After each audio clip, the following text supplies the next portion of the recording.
The Obama administration making a big push to win support on Capitol Hill for the Iran nuclear agreement. Vice President Joe Biden acting as point man yesterday, meeting with Democrats in the House. Today, he's briefing the Senate side of Democrats. California Congressman Brad Sherman was at yesterday's meeting.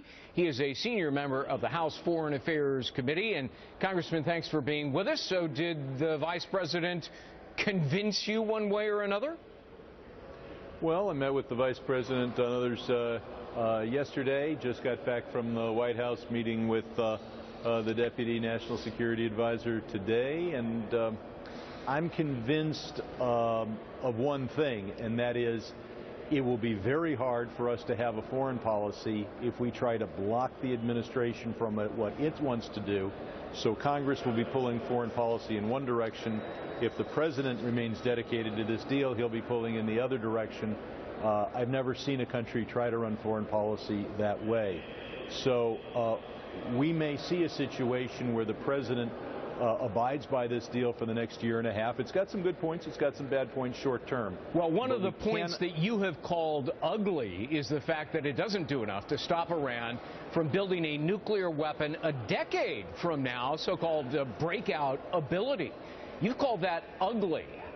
How so? It is ugly. You've got the good, the bad, and the ugly. The good is in the first year they get rid of most of their stockpile. They mothball 2/3 of their centrifuges. The bad is short term, and that is they get their hands on $120 billion of their own money. The ugly is next decade, when they can have a enrichment facility of unlimited size. They can have centrifuges of unlimited efficiency, and under that standpoint, they will be a threshold nuclear state. And yet, Congressman, Secretary of State John Kerry told you in Congress and your colleagues there 2 years ago that the goal is, quote, to force Iran to dismantle its nuclear program. Well, Congressman, he's breaking his promise, isn't he? I mean, this doesn't do that. Well, I don't think it was a promise. It was a goal. And frankly, if you meet all your goals, you've understated your goals.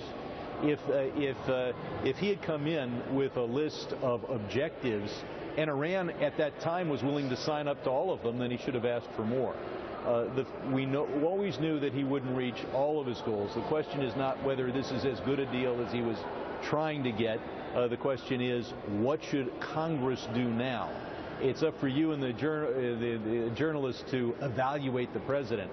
What we have to do is decide what should Congress do now and what should Congress do in the future. Yeah. And I think it's important that this deal not be binding on future administrations and future Congresses. Well, Congressman, it appears that Iran is being rewarded here to the tune of about $120 to $150 billion, which they'll receive, as you pointed out, in the first year. Are you concerned that after they get all that money, which they may use for terrorist purposes, that this puts American lives in jeopardy? I think American lives are in jeopardy with the deal and without the deal, because Iran is the #1 state sponsor of terrorism. Doesn't this increase American lives in jeopardy? It diminishes the risk that Iran will have a nuclear weapon in the next few years, thereby reducing, and at the same time it gives Iran a lot of money. Now keep in mind, it's their own money. It's being released to them. It is their money. Most of it they will use for two things: care of the Iranian people, because they've made a lot of promises, and for graft and corruption, because that's what they do. Well, and won't they also give it to terrorist organizations like Hamas and Hezbollah and terrorist nations like Syria? It's clear that they have already been providing that aid, and they will continue to provide more. The limitation on the aid there is more, what are they able to physically deliver, knowing that they're subject to interdiction of their deliveries. I think even a few $100 million, let alone $120 billion, might well finance a lot of what Iran is doing. But yes, this is letting Iran get its hands on its own money is the bad part of this deal. On the other hand, 2/3 of their centrifuges, 95% of their stockpile is the good at the beginning. Yeah. So there's good and bad at the beginning. It's ugly next decade. On Tuesday, the president said there'll be 24/7 inspections. Yesterday, however, he grudgingly during the news conference admitted that's just not true with respect to any suspected covert sites.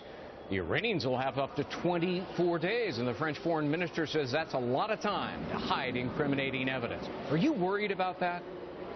When they talk about 24/7 inspection, they're talking about the declared sites like Natanz. The suspected sites, it's 24 days.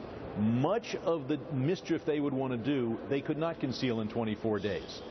Such as a huge industrial reprocessing facility, and much of it couldn't be hidden because it would leave a radioactive trace. On the other hand, computer modeling designed to allow them to weaponize when they do have enough fissile material, that's something that would be very difficult to detect with or without this agreement. After all, they've got computers. Congressman Brad Sherman, thanks for being with us today. Good to be with you.